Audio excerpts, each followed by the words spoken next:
ಪಶ್ಚಿಮ ಏಷ್ಯಾದ ಬಿಕ್ಕಟ್ಟು ಭಾರತದ ಇಂಧನ ಪೂರೈಕೆಯ ಮೇಲೆ ಪರಿಣಾಮ ಬೀರಿದ್ದರೂ ದೇಶೀಯ ಇಂಧನದ ನಿರಂತರ ಲಭ್ಯತೆ ಖಚಿತಪಡಿಸಿಕೊಳ್ಳಲು ಕೇಂದ್ರ ಸರ್ಕಾರ ಹಲವಾರು ಪರಿಣಾಮಕಾರಿ ಕ್ರಮಗಳನ್ನು ತೆಗೆದುಕೊಂಡಿದೆ ಎಂದು ಕೇಂದ್ರ ಪೆಟ್ರೋಲಿಯಂ ಮತ್ತು ನೈಸರ್ಗಿಕ ಅನಿಲ ಸಚಿವಾಲಯದ ಜಂಟಿ ಕಾರ್ಯದರ್ಶಿ ಸುಜಾತಾ ಶರ್ಮಾ ದೆಹಲಿಯಲ್ಲಿಂದು ಹೇಳಿದ್ದಾರೆ.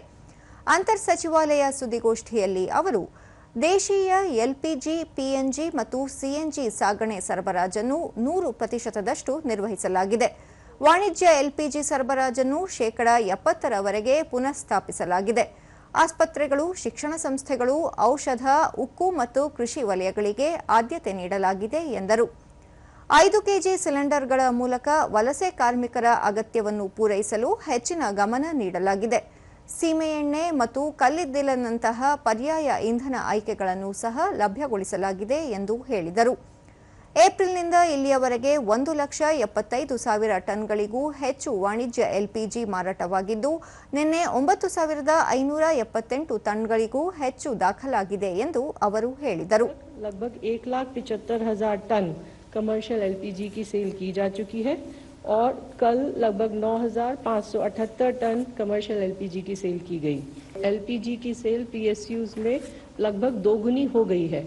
इसके चलते जो प्रतिदिन हमारा एवरेज है अप्रैल के महीने में लगभग 353 टन पर डे है और यही एवरेज जनवरी और फरवरी के महीने में लगभग 177 टन पर डे था. ಬಂದರು, ಹಡಗು ಮತ್ತು ಜಲಮಾರ್ಗ ಸಚಿವಾಲಯದ ಹೆಚ್ಚುವರಿ ಕಾರ್ಯದರ್ಶಿ ಮುಖೇಶ್ ಮಂಗಲ್, ವಿದೇಶಾಂಗ ವ್ಯವಹಾರಗಳ ಸಚಿವಾಲಯವು ಭಾರತೀಯ ಕಾರ್ಯಾಚರಣೆಗಳು ಮತ್ತು ಕಡಲ ಪಾಲುದಾರರೊಂದಿಗೆ ಸಮನ್ವಯ ಸಾಧಿಸುವುದನ್ನು ಮುಂದುವರೆಸಿದೆ. ಇದರಿಂದಾಗಿ ನಾವಿಕರ ಕಲ್ಯಾಣ ಮತ್ತು ನಿರಂತರ ಕಡಲ ಕಾರ್ಯಾಚರಣೆಗಳು ನಡೆಯುತ್ತಿವೆ ಎಂದರು.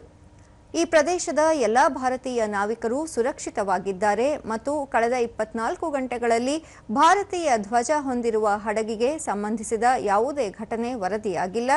ಕಳೆದ 24 ಗಂಟೆಗಳಲ್ಲಿ 24 ಸೇರಿದಂತೆ ಇಲ್ಲಿಯವರೆಗೆ 2,800ಕ್ಕೂ ಹೆಚ್ಚು ಭಾರತೀಯ ನಾವಿಕರನ್ನು ಸುರಕ್ಷಿತವಾಗಿ ವಾಪಸ್ ಕಳುಹಿಸಲು ಸಚಿವಾಲಯ ಅನುಕೂಲ ಮಾಡಿಕೊಟ್ಟಿದೆ ಎಂದರು. ನಿಯಂತ್ರಣ ಕೊಠಡಿಗೆ 7,920 ಕರೆಗಳು ಮತ್ತು 16,800ಕ್ಕೂ ಹೆಚ್ಚು ಇಮೇಲ್ಗಳು ಬಂದಿವೆ.